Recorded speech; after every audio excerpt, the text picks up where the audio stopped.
welcome here. If you're new here, my name is Rebecca. If you're not new here, welcome back. Thank you for coming back and watching another video. Okay, so we're trying out another new setup in our summer cabin. What do you guys think of this? As compared to what I did last week with the wood paneling on the background. Did you guys watch that? I think I like this. There's just so much going on back here. I miss my minimalist house. All right, today we are talking about minimalist mistakes. So I've been on a minimalist journey probably for like 7 or 8 years. I'm not one of those people who has like a date and time when I was like, I am now a minimalist.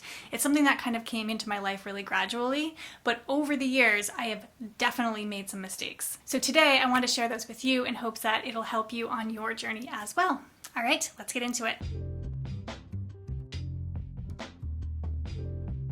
The first mistake I made was comparison. I think with so many YouTubers out there, with so many people on Instagram sharing minimalist content, it's so easy to compare your minimalist lifestyle to somebody else's and saying like, well, so-and-so only has 2 forks or their house looks like this. And they call themselves a minimalist and thinking that to wear the label or to be a minimalist, that your life or your house or your belongings need to be of a certain number or look a certain way. The thing is, to me, minimalism is really about the mindset and not about the number of objects that you have. So as long as you are bringing things in with intention, if the things in your life add value, you're a minimalist. And you might need 14 forks and somebody else might need 2 forks. Their life isn't your life, so try not to compare to that person. Second on the list is rushing through the process, particularly the process of mindfully getting rid of things, of how you donate or sell or gift or trash things. Let me tell you a little story that honestly I'm pretty embarrassed about. When I first started my journey to minimalism, I was experiencing a lot of burnout in my life, a lot of stress, a lot of anxiety,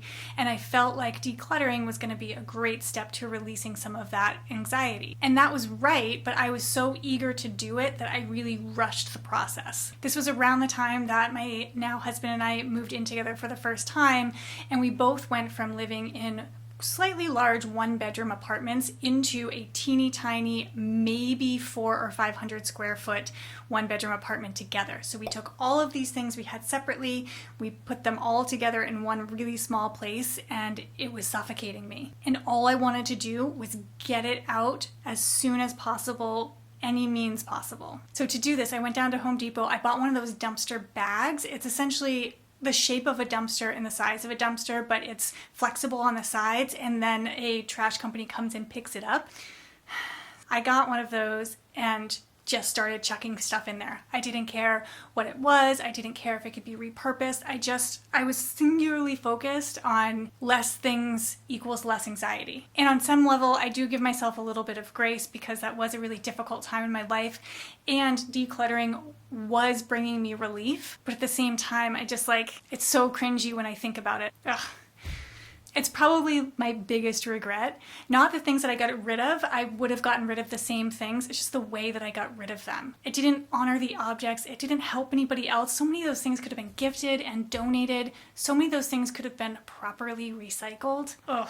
Take your time. Yes, it can feel really good to get rid of things and get rid of things quickly, but you may end up with some sort of remorse and regret like I have of not doing it properly. My third minimalist mistake was making it my thing and not sharing the process with others. So I'm thinking back to the same time in my life when I was getting rid of all of this stuff, and I was involving my husband at the time in a way of like, I would put things aside and say, these are yours, can you decide about them?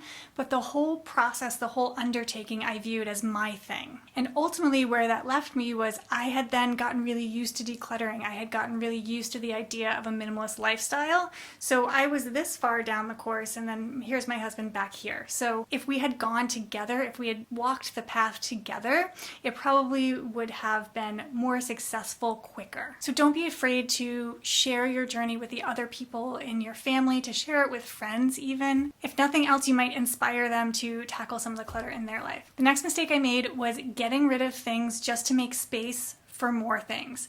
It honestly kind of took me a while to get out of this mindset, particularly with clothing. I would always think like, oh, if I get rid of these sweaters that I don't like, then I can bring in some more sweaters that I do like. It took a while for me to develop the mindset of like, instead of like 1 in, 1 out, just look at how many sweaters you actually need. If you get rid of 3 sweaters and you had 5 total, do you need to have 5 total? Instead of just thinking, oh, I got rid of 3, let me get 3 more. The next mistake is thinking that minimalism equals decluttering. Decluttering is certainly an important part of minimalism, but you can declutter without adopting a minimalist mindset. And just because you're a minimalist doesn't mean you declutter all the time. But the two are definitely connected. The thing is that living a minimalist life is more about the mindset, and it's just as much about the things that you bring into your life as it is about the things that you get rid of. And it's not just about the objects either, it's the relationships and the jobs and all of the things that you welcome into your life. That is all done with intention and done through the lens of what is adding value and what do I love. And sort of along that same vein, the next mistake on the list is that thinking that minimalism is organization. I think organization is a happy outcome of living a minimalist life, but it doesn't equal minimalism. I think back to like my shoe collection in the early 2000s. I had probably 25, 30 pairs of shoes. They were all like perfectly color coded in my closet. They were all neatly lined up. They were organized, but they were not minimal by any means. So just because a space looks organized doesn't necessarily mean it's minimalist. The next mistake on the list is feeling guilt when you buy something. This is something that I still kind of struggle with from time to time, being 8 years into my minimalist journey, and especially because I share my minimalist journey with people online, I sometimes feel some guilt when I buy something. If I don't feel like I've researched it enough or thought about it enough or been super intentional with the purchase, I have guilt about that. But the thing is, it's not about perfection. These principles are things that I try to apply in my life as much as possible.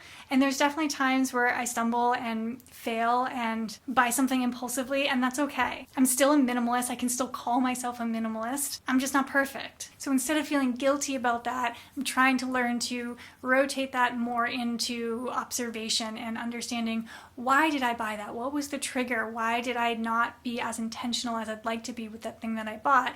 And try and learn and digest that so I don't keep doing it. The next mistake is being afraid of the label. There's a certain expectation and I think almost intimidation that comes when somebody wears the label minimalist. You know, you live in an all-white house and you have one pair of jeans and one glass to drink out of. You know, you live this really stoic lifestyle. And so I find a lot of people have hesitation to call themselves a minimalist because their life doesn't look like that. They're still doing things with intention, they're still bringing things into their life that add value, but it doesn't look a certain way, so they don't feel like they've earned the badge of minimalist. I was thinking of this yesterday actually when someone said to me, "Are you a rock climber?" And I said, "Well, I climb, but I'm not like a climber." And their response to me was like, "Hey, if you're out there getting on rocks, you are a climber. If you're doing the work, if you're trying to adopt the mindset, if you're thinking about things intentionally, you are a minimalist." Like I was saying before, it's not about perfection, it's not about comparison, it's an approach and it's a way of living. It doesn't have to look any certain way, you don't have any certain set of credentials, it's just a part of who you are. I think there's a certain fear that we'll be judged if we say something like, "Hey, I'm a minimalist," but we don't feel like our house looks a certain way. And to be completely truthful with you, I feel this too. I was feeling this when I was trying to find a place to film in this house. You know, this house is full of things that don't belong to me. I share this house with other people. And as I was trying to find a camera angle, I was like,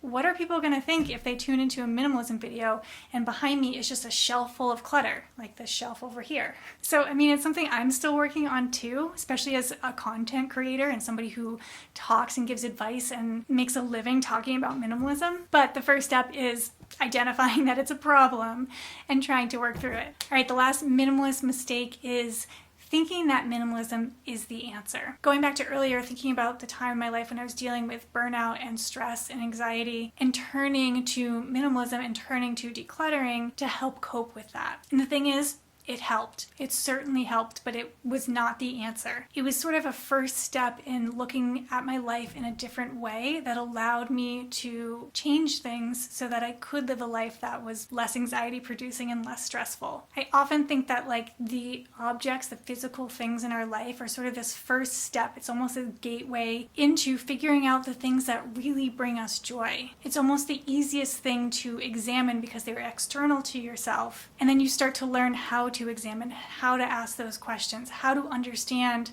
when something brings you value or happiness or love. So I don't think minimalism is the answer, it's definitely a good gateway into things. All right, that's it for this week's video. Thank you so much for watching. I hope you found this helpful. If you liked it, please make sure to give it a thumbs up, comment down below, and make sure you subscribe. That helps my channel a lot. What else? Follow me on Instagram, and I'll see you next Tuesday. Bye, everyone. I don't know. Okay. There's just so much going on back there. I'm used to my minimalist house. Maybe a light? No light. Oh, it's hot. Unique New York. Gonna break something. I cannot be trusted. Need notes. We are not ready. Notes. Oops.